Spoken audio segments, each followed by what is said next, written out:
the biggest thing that's happened to me since becoming a parent is that it's made me very forgetful. Just the little things like who the father is. Actually, that's not strictly true. I do have my suspicions, which is why I've gathered you all here tonight. And my little daughter came out wearing a big old wristwatch and no hair on her head, so it could very easily be you. What's your name? Jeff. Also my daughter's name. Coincidence? I don't think so. Very nice to meet you again, Jeff. Are these some of your other family? Is it another daughter? How lovely! How absolutely lovely. We should have a reunion. So, your little sister, she's just started a new school, right, over in West London. You should come and visit, all of you. And fucking hell, the names that people give their kids in Shepherd's Bush. I mean, I should be careful. I don't know what the demographic is here. I mean, maybe some of you people have got names too. But she's in a class with a girl called Minnie, who's got a little brother called Maxie. It's like, hello, tampon family. What were these people thinking? Fucking hell. Every time I see those kids, I get a cramps.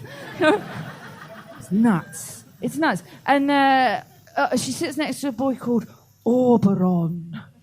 It's a bit grand, isn't it, for a 5-year-old? Oberon. But it kind of makes sense, because when you get to know that little boy, he is actually the king of the goblins.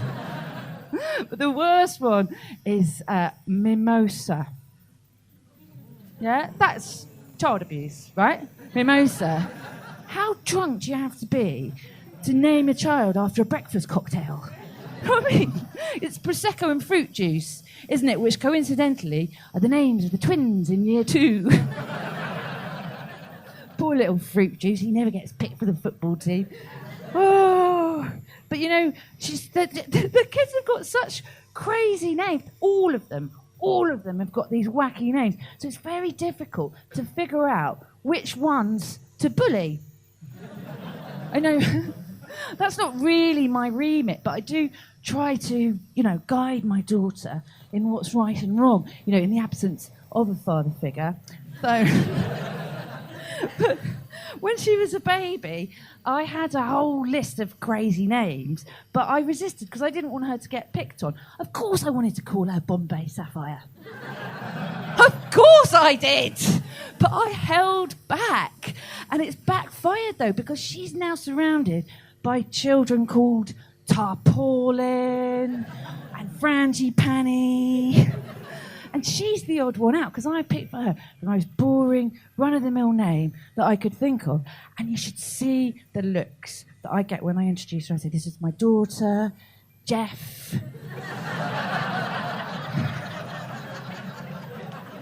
It's a shit name, mate. I can't believe you let me talk me into it. Fucking hell. Jeff, what's your name? Kate. You see, that is a sensible name. Have you he picked that one. Yeah. Filthy bastard. Oh, God. So I'm wearing flip-flops tonight. Yeah. Hope it doesn't offend anyone. It's a political act, isn't it? Wearing flip-flops. It's like a big up yours to the man, but with your toes, isn't it? Just with your toes.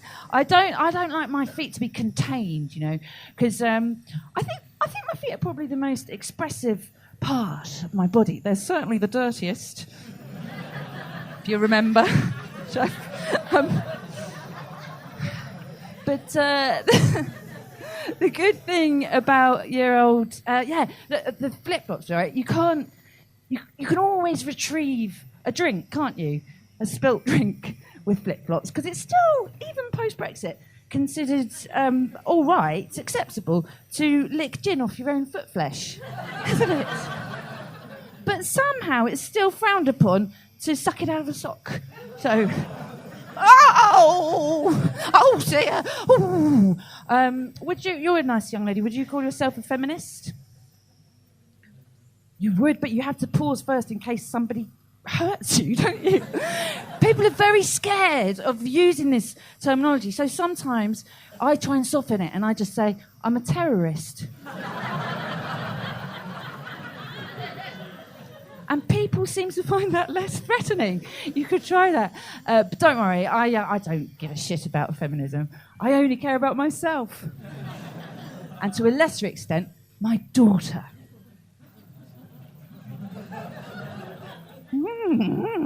But I don't like, you know what I do not like is the stereotypes that get put on us, like things like that women can't park. We can fucking park, can't we?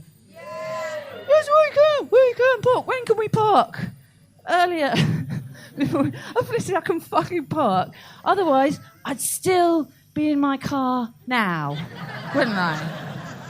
I can park. Why then does my neighbour feel the need to call his wife to the window? Linda, come and have a look at this. She's doing it again. Linda, look. Every single time I start reversing into his vehicle. Because he's a prick. There have been 0 fatalities. Human ones, anyway. That poor little dog. I've had a lot of problems with my car. And in general, a lot of problems with cars all my life. It started off with my driving instructor, Keith.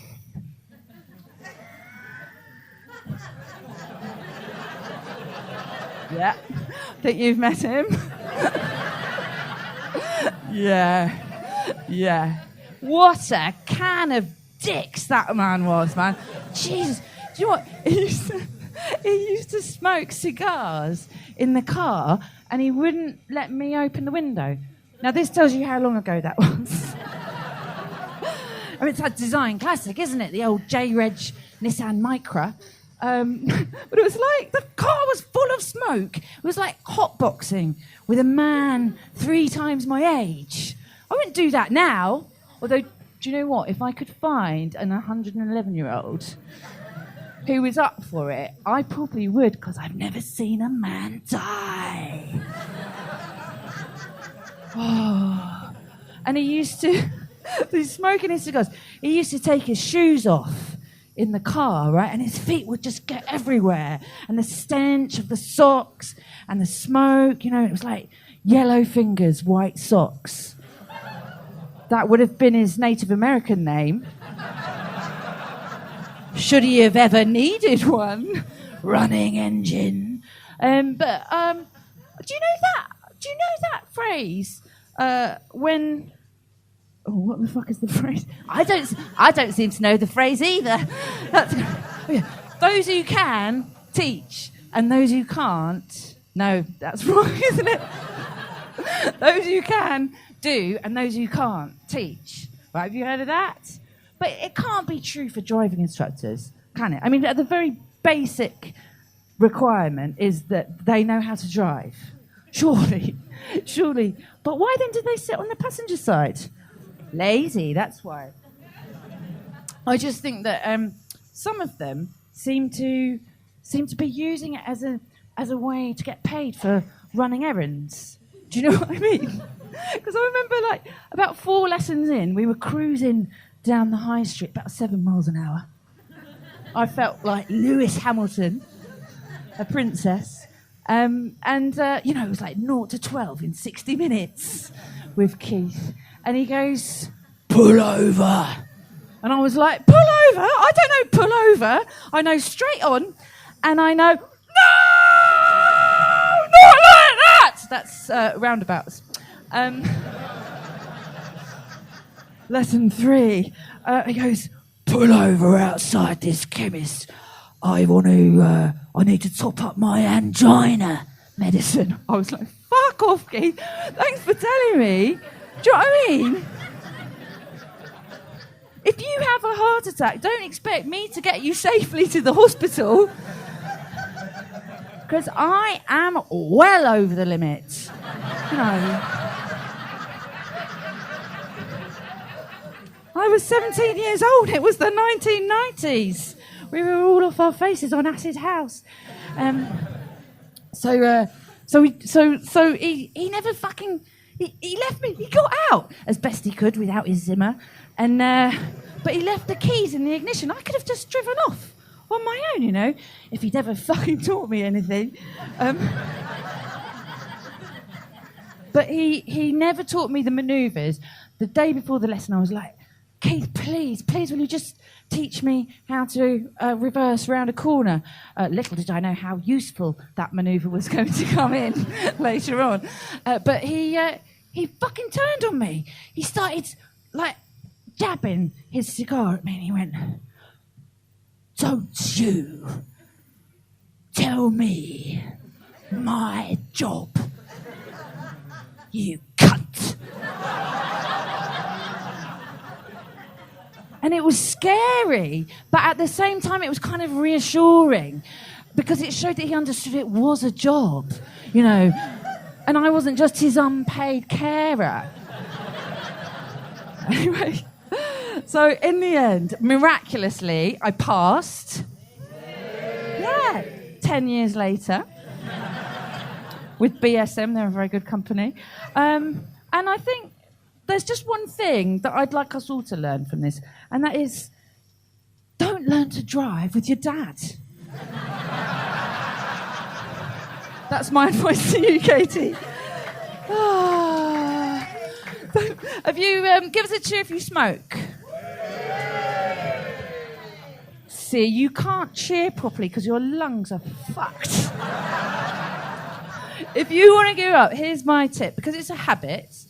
It's you have to replace it with another habit, a harmless habit. So now, every time I get the urge for a cigarette, I just slap a child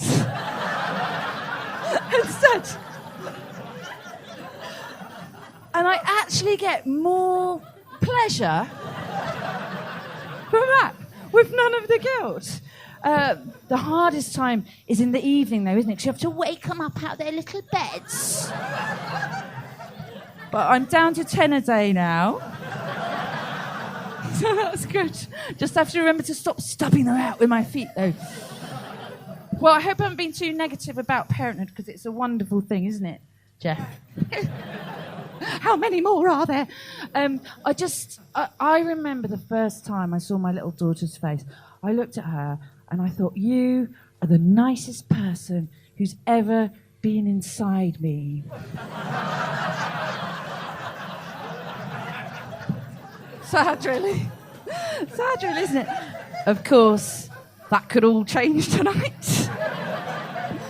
Happy birthday!